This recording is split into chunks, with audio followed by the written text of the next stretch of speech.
مولاي صل وسلم دائما۔ سوال پیدا ہوتا ہے، اللہ نے فرمایا جو اللہ کا ولی ہے نہ تو اس کو کوئی خوف ہوگا نہ وہ غمگین ہوں گے، حالانکہ یہ بات ثابت نہیں ہے۔ اللہ کا ولی غمگین بھی ہوتا ہے، اللہ کا ولی خوفزدہ بھی ہوتا ہے۔ یہ سوال سمجھیے، اللہ پاک نے فرمایا بے شک اللہ کے ولی وہ ہیں انہیں نہ تو کوئی خوف ہے اور نہ وہ غمگین ہوں گے، جبکہ ثابت یہ ہے اللہ کے ولی خوفزدہ بھی ہوتے، اللہ کے ولیوں کو غم بھی لاحق ہوتے۔ اور ولیوں کے سرتاج سید الانبیاء سیدنا محمد مصطفیٰ صلی اللہ علیہ وآلہ وسلم، جہاں سے ولایت پھوٹتی ہے، جو ولایت کا منبع، حدیث پاک ہے کہ مصطفیٰ غمگین بھی ہوتے تھے، مصطفیٰ خوفزدہ بھی ہوتے تھے۔ صحیح بخاری کی حدیث پاک ہے، سیدہ عائشہ صدیقہ راویہ کہ جب ابر چھا جاتا، مصطفیٰ کریم علیہ السلام اپنے حجرہ انور سے کبھی باہر جاتے کبھی اندر تشریف لے آتے، اور جب تک بارش نہ ہو جاتی آپ پر گھبراہٹ کے اثرات نمایاں رہتے۔ سیدہ کہتی ہے میں نے ایک دن عرض کیا رسول اللہ صلی اللہ علیہ وسلم کیا خاص معاملہ ہے کہ جب ابر چھا جاتا ہے، موسم خراب ہوتا ہے، آپ کے چہرے پر گھبراہٹ اور خوف کے اثرات نمایاں ہوتے ہیں؟ مصطفیٰ کریم علیہ السلام نے فرمایا عائشہ میں ڈرتا ہوں کہیں یہ اللہ کا عذاب نہ ہو، اس لیے کہ قوم عاد پر بھی اس طرح ابر آیا تھا، وہ سمجھے بارش ہونے والی ہے مگر حقیقت میں عذاب تھا۔ دوسری حدیث پاک کہ مصطفیٰ کریم علیہ السلام غمزدہ بھی ہوئے۔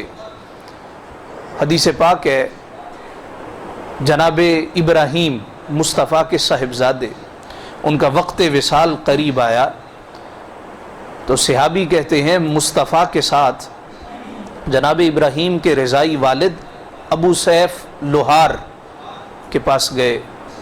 جناب ابراہیم کو مصطفیٰ کریم علیہ السلام نے دونوں ہاتھوں میں اٹھایا، چشمان مقدسہ بہنے لگیں۔ ہم عرض گزار ہوئے یا رسول اللہ آپ اللہ کے نبی ہو کے روتے ہیں؟ حضور نے فرمایا آنکھیں برستی ہیں اور دل غمگین ہوتے۔ یہ میرا بیٹا دنیا سے جا رہا ہے، میری آنکھیں برس رہی ہیں اور دل غمگین ہے، لیکن ہم اللہ کی رضا پہ راضی۔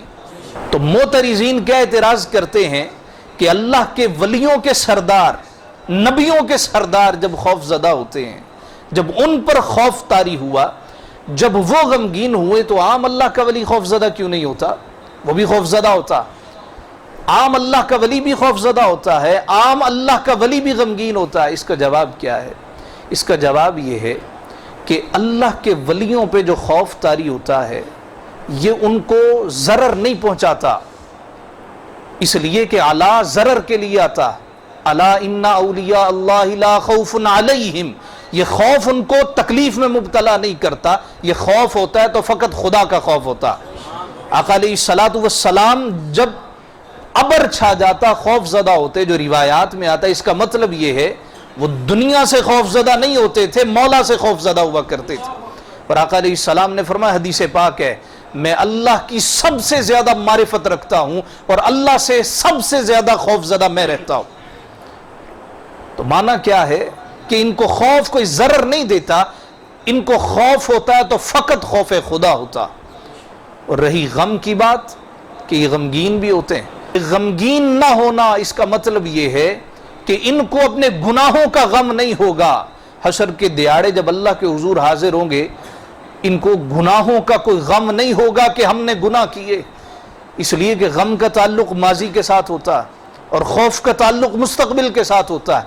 اللہ انہیں ماضی میں ہر غم سے محفوظ کر دے گا اور اللہ مستقبل میں ہر خوف سے محفوظ کر دے گا۔